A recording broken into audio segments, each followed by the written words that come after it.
2024 లేదా 25లో డిగ్రీ లేదా బీటెక్ చదివారా? సాఫ్ట్‌వేర్ జాబ్ కోసం ఎదురు చూస్తున్నారా? అయితే కోడ్ జ్ఞాన్ 100 డేస్ కోర్సులో చేరండి. జాబ్ సాధించండి.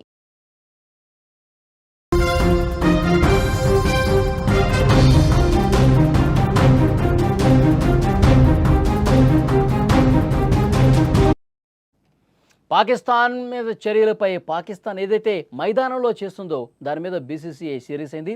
రెచ్చగొట్టే విధంగా హావభావాలు ప్రదర్శించిన రవూఫ్, ఫర్హాన్ ఈ ఇద్దరు ఎవరైతే పాక్ ఆటగాళ్ళు ఉన్నారో వాళ్ళ మీద ఐసీసీకి కంప్లైంట్ చేయబోతోంది. బీసీసీఐ ఫిర్యాదుతో ఐసీసీ చర్యలు తీసుకునే ఛాన్స్ కూడా కనిపిస్తోంది. మొదట లిఖితపూర్వక వివరణ కోరే అవకాశం ఉంది. వారి సమాధానం ఆధారంగా తదుపరి చర్యలు ఉండబోతున్నాయి. భారత్ ఒక్కసారి అనుకుందంటే అది చేసేదాకా వదిలిపెట్టదు. ఇప్పుడు బీసీసీఐ చాలా సీరియస్గా యాక్షన్ ప్లాన్కు రంగం సిద్ధం చేసింది. భారత్పై గెలవలేక పిచ్చి పట్టి హద్దు మీరి ప్రవర్తిస్తున్న పాక్ ఆటగాళ్ల తిక్క కుదిర్చేందుకు బీసీసీఐ ఇప్పుడు సిద్ధమవుతోంది. ఆసియా కప్ లీగ్లో భారత ఆటగాళ్లు షేక్ హ్యాండ్ ఇవ్వకపోవడంతో ఓవర్ యాక్షన్ చేశారు. సూపర్ 4 మ్యాచ్లో రెచ్చగొట్టే విధంగా ప్రవర్తించిన ప్లేయర్స్పై ఐసీసీకి ఫిర్యాదు చేసింది. దుబాయ్లో ఈ నెల 21న జరిగినటువంటి ఆసియా కప్ సూపర్ 4 మ్యాచ్లో పాకిస్తాన్ క్రికెటర్స్ హరీస్ రౌఫ్, సాహిబ్జాదా, ఫర్హాన్ మితిమీరి ప్రవర్తించారు. అర్ధ సెంచరీ చేసిన తర్వాత ఫర్హాన్ ఏం చేశాడు? అందరూ చూశారు. బ్యాట్ను ఒక గన్లా పెట్టి కాల్పులు జరిపినట్టుగా సంకేతాలు ఇచ్చాడు. హరీష్ రౌఫ్ విమానం కూలిపోతుందన్నట్టుగా ఈ విధంగా సైగలు చేసిన పరిస్థితుంది. ఆటలో ఓడిపోయినా కూడా వారు మాత్రం తమ దేశ ప్రజలను డైవర్ట్ చేయడానికి ఇలాంటి చర్యలకు పాల్పడుతున్నారు. వారి ప్రవర్తన భారతీయులకు తీవ్ర ఆగ్రహం తెప్పించింది. వాళ్ళకి కౌంటర్గా సోషల్ మీడియాలో గళం విప్పడంతో పాటు చర్యలు తీసుకోవాలని చెప్పి బీసీసీఐని కూడా ప్రజలు డిమాండ్ చేశారు. ప్రేక్షకులు డిమాండ్ చేశారు.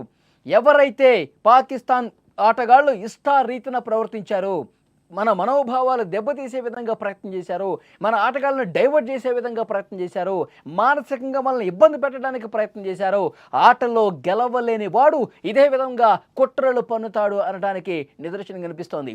క్రికెట్ రూల్స్కు నిబంధనలకు విరుద్ధంగా ఈ విధంగా మితిమీరి ప్రవర్తించిన ఇలాంటి ఆటగాళ్లను అసలు క్రికెట్ నుంచే దూరం చేయాలి, కొన్ని రోజుల పాటు వీళ్ళ మీద నిషేధం చేయాలంటూ డిమాండ్స్ వినిపిస్తున్నాయి. ఇప్పుడు బీసీసీఐ కూడా పాక్ ఆటగాళ్ల ఆగ్రహం వ్యక్తం చేస్తూ ఐసీసీకి ఫిర్యాదు చేసింది. బుధవారం అధికారికంగా ఈమెయిల్ ద్వారా ఫిర్యాదు చేసి వాళ్ళ మీద చర్యలు తీసుకోవాలని కోరింది.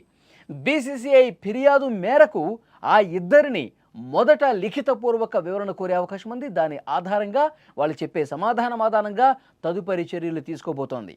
లిఖితపూర్వకంగా సమాధానం ఒకవేళ ఇవ్వకపోతే ICC elite panel referee Richardson ఎదుట వాదనలు వినిపించాల్సినటువంటి అవసరం ఉంది. మరి అంతవరకు వాళ్ళు వస్తారా? అంతవరకు వీళ్ళు సమాధానం ఇస్తారా? ఇవ్వకపోతే ఎలాంటి చర్యలు ఉంటాయో కూడా చాలా స్పష్టంగా బీసీసీఐ ఉంది.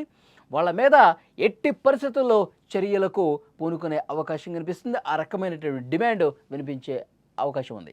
పాక్పై భారత్ ఫిర్యాదు చేసిన నేపథ్యంలో పాకిస్తాన్ క్రికెట్ బోర్డు కూడా భారత కెప్టెన్ సూర్యకుమార్ యాదవ్పై ఐసీసీకి కంప్లైంట్ చేసింది.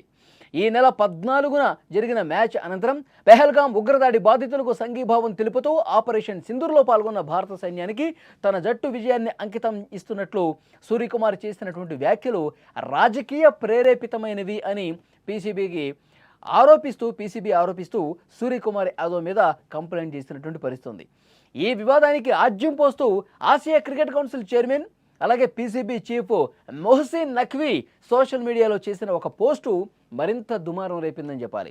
రఫ్ చేసిన సంజ్ఞను పోలి ఉండేలా పోర్చుగల్ ఫుట్బాల్ దిగ్గజం క్రిస్టియానో రొనాల్డో విమానం కూలిపోతున్నట్లు సైగ చేస్తున్న వీడియోను ఆయన ఎక్స్లో పోస్ట్ చేశారు.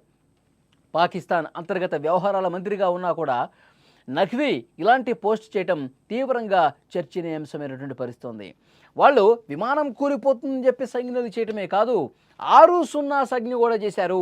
మేము మీ యుద్ధ విమానాల్ని 6 కూల్చేశాము, భారత్కి సంబంధించిన యుద్ధ విమానాలు 6 కూల్చేశాము, మరి 0 కూడా చూపించాడు, మావి మాత్రం 1 కూడా కూలిపోలేదు, ధ్వంసమైంది మీవే అన్నట్టుగా వాళ్ళు సంకేతాలు చూపించిన పరిస్థితుంది. పూర్తిగా ఆటకు విరుద్ధమైనటువంటి సంకేతాలు చూపించిన నేపథ్యంలో ఆటగాళ్ల మైండ్ని డైవర్ట్ చేయడానికి స్లెడ్జింగ్ చేసినటువంటి నేపథ్యంలో వాళ్ళ మీద ఎట్టి పరిస్థితుల్లో చర్యలు తీసుకోవాల్సిందే అంటూ డిమాండ్ చేసిన పరిస్థితుంది. కానీ పీసీబీ చేసిన డిమాండ్లో అసలు ఏ మేరకు సహేతుకత లేదు అనేది కూడా అర్థమవుతోంది. ఇప్పుడు దేశం మీద దాడి జరిగినప్పుడు దేశ ప్రజల్ని ఇబ్బంది పెట్టే విధంగా భయభ్రాంతులకు గురి చేసే విధంగా ఉగ్ర కుట్రకి పాల్పడ్డప్పుడు దానికి సంఘీభావంగా ఆ విజయానికి సంఘీభావంగా మాట్లాడటం కరెక్టే కదా. భారతదేశం మీద ఎంత దుర్మార్గంగా దాడి చేశారు.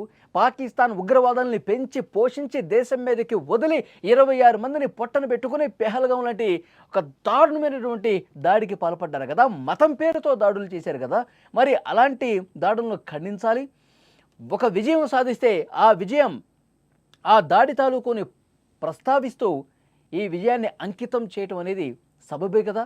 ఇది రాజకీయ ప్రేరేపితమైంది ఏ విధంగా అవుతుంది?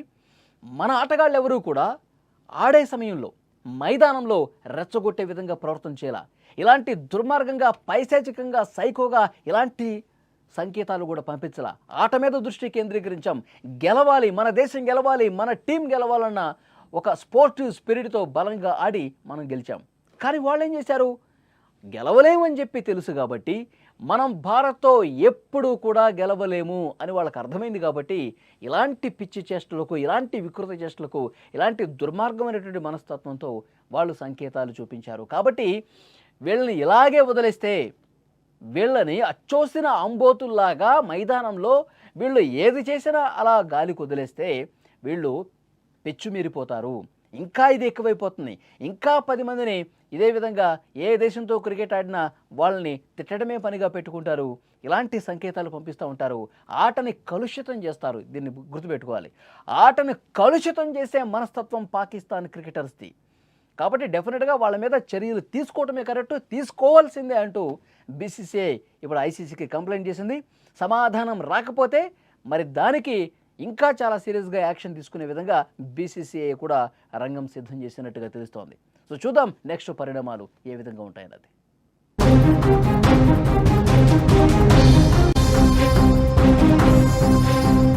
సుమన్ టీవీలో మీ పర్సనల్ అండ్ బిజినెస్ ప్రమోషన్స్ కోసం కింది నెంబర్కి కాంటాక్ట్ చేయండి.